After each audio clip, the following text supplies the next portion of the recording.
जी कर दो साथ को।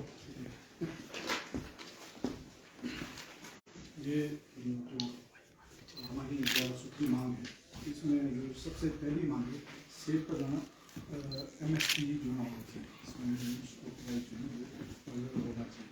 और जो विदेश से आने वाले सेब है उसके ऊपर 100% टैक्स है। पहले तो उसे जो ना आपका सारा इसके थ्रू ना था जो आपका अफगानिस्तान या दूसरे जो हमारे कंट्रीज के कंट्रीज है उसके थ्रू, और अभी जो है लेटेस्ट में ऑस्ट्रेलिया और ब्रिटेन के साथ भी जो ना फ्री ट्रेड की थी, इसका बड़ा असर पड़ेगा। और मौजूदा में ये पोजीशन है कि जो CA स्टोर में चाहे किसान का है, चाहे व्यापारी का है, चाहे बताने के लिए कोई भी ट्रेडर, वो सेब बिल्कुल भी नहीं बिक पा रहा है, क्योंकि बाहर से ना वो सस्ते दाम में सेब पहुँच रहा है। इसके सेब उत्पादन को बहुत बड़ी घाटा है। और यूनिवर्सल पैटर्न मांग करे, यूनिवर्सल पैटर्न होना चाहिए। इसलिए बहुत सारे छोटे थे खाद दवाई जो पिछली इसमें लिखा था कि जो दवाइयाँ वो सब्सिडी रेट थी वो दोबारा से बहाल की जाए, वो वहाँ पे आए। और खाद भी जो है पूर्ण मात्रा में नहीं है, और जो दानी है जिस समय में वो उपलब्ध नहीं होता है। और दूसरा आपका सेब जितने भी उत्पाद है, चाहे आपका इबनी मशीन्स है, कैंची वगैरह है, जो काटन भी लास्ट टाइम था, GST इसको जो है इससे बाहर किया जाए मांग करते हैं। और बाकी कश्मीर में जो है रेट हुआ था हमें करते वो सही था, और ये जो हिमाचल प्रदेश के अंदर ये लागू होना चाहिए, उसके तहत लेना चाहिए। HPMC और हिमपेट के तहत जो किया गया है उसकी सारी क्या बोलते पेमेंट्स जो है नहीं मिली, और काइंड के रूप में मिले परंतु जेन्युइन मिले, जो ये हमारी मांग है। और बागवानों के जो बैरियर्स थे पीछे बढ़ाया गया था, इसमें लूट होती है किसान में आपको तो आप कभी यहीं पर जो लूट है और बिल्कुल शरेआम जो इसके अंदर लूट होती नहीं है। और जो सरकार क्रेट पे लिखी हुई किताब में इसको जो है लागू किया गया। और ओलावृष्टि और इसमें जितनी भी इस बड़ी परिस्थिति जो है उसका मुआवजा जो है डीप मेहनत में बढ़ाया जाए और किसानों को दिया जाए। और एक जनरल ही ट्रेंड है कि जो आड़ती है SIT भी है, और ये आने वाले समय में और ज़्यादा केसेस बनने हैं, क्योंकि APMC का एक्ट उस लेवल पे ये सबसे मांग। ये रिलैक्सेशन दे रहे इस गवर्नमेंट को। लास्ट गवर्नमेंट से ये कहते थे कि नॉट इन काइंड, कहते थे कैश, लेकिन इस गवर्नमेंट से कह रहे कि काइंड भी चलेगा।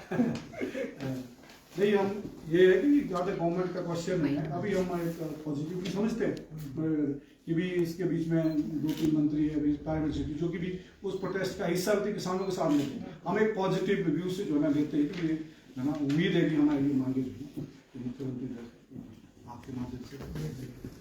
Thank you Negi ji.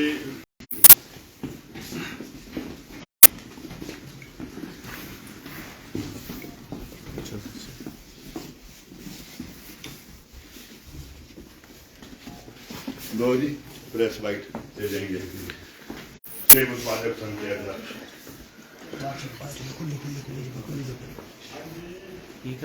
इधर पीछे लो, इधर को पीछे याद है।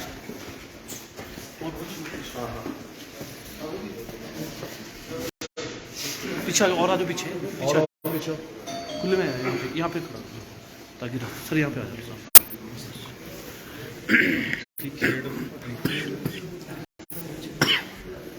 हाँ सर, सबसे पहले अपना नाम बताना है और आज आपने ज्ञापन सौंपा है उपायुक्त को, क्या आपकी मुख्य डिमांड थी? हाँ जी, मैं सोहन सिंह ठाकुर, अध्यक्ष सेब उत्पादक संघ हिमाचल प्रदेश।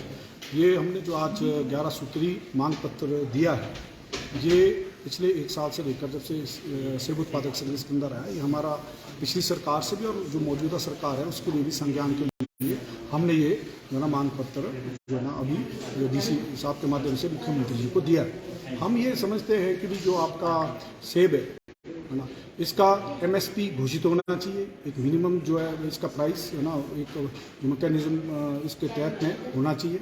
और जो विदेश से सेब आ रहा है ना, अभी बड़ी दुख की बात है कि भी जो देश की सरकार है उसमें ऑस्ट्रेलिया और ब्रिटेन के साथ में भी एक फ्री ट्रीटी जो है ना हुई है, और जो कि सेब के उत्पादों को बहुत ही भारी असर जो है ना पड़ रहा है। और पिछली गवर्नमेंट ने माना था है ना, उसको लागू नहीं किया था कि भी आपका जो खाद्यान्न है, खाद्य और दवाइयाँ बीज है, इसको सब्सिडाइज रेट पे दिया जाएगा। और जो स्प्रे शेड्यूल है अभी क्या नाम आपका बोडो मिक्सचर ऑयल की और इसकी आपकी ब्लाइटॉक्स की होनी है और आपका दूसरे कीटनाशक भी लगते हैं, वो जो है ना इस पे जितने भी बागवानी के केंद्र है उसमें जो है ना उपलब्ध की जाए। और जो आपका अभी जो बाहर से सेब आ रहा है, जो सीए स्टोर के अंदर सेब है वो बिल्कुल भी जो है ना वो बिक नहीं पा रहा है ना। और किसानों को जो व्यापारी है उसको एक सेब का उद्योग है पूरा जो है ना संकट के अंदर है। अभी मेरे सिर्फ जो है ना मैंने 100 पेटी रखी थी और वो जो 1200 रुपये बिक्री थी, आज के दिन 1000 रुपये उसका रेट नहीं लग रहा है। ये कारण है कि जो ये बाहर से जो है ना ये सेब आ रहा है।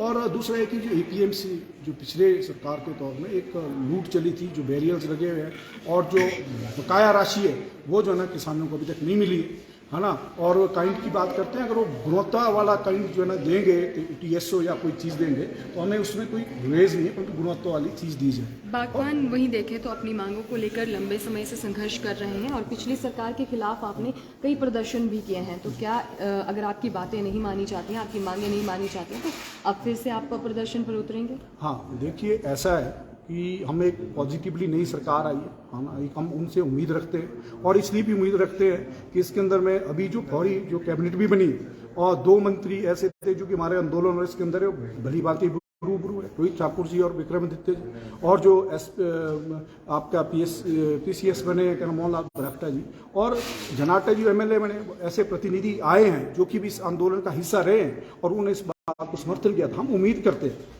है ना, उम्मीद करते हैं और हम सरकार को मतलब बेशक अपने कैबिनेट को लेकर उलझी हुई है और इसके अंदर उलझी है, तो हम किसान को रिलीफ चाहते हैं। अगर सरकार समयबद्ध रहते हुए नहीं करेगी तो स्वाभाविक रूप से हमारे पास कोई चारा नहीं आज ये आर्थिक संकट में। और इसी के साथ साथ सेब उत्पादक संघ है ना, आपका दूसरे प्रदेशों के कश्मीर और उत्तरांचल के साथ में भी हमने किया है कि अप्रैल के अंदर में है ना दिल्ली के अंदर भी हम जाएंगे, वहाँ पे जंतर मंतर पे जो है ना 24 घंटे का हम जो है ना ये करेंगे, तो जो दिल्ली की सरकार के, क्योंकि हमें मालूम है कि कुछ एक चीज़ें दिल्ली के लिए रेफर करेंगे जो कुछ एक उनके प्रेरोगेटिव में आते हैं, तो हम जो है ना चाहे प्रदेश की सरकार है चाहे देश की सरकार है ना, किसानों के हितों के लिए अगर करना पड़ेगा हम आंदोलन में स्वाभाविक रूप से उतरेंगे।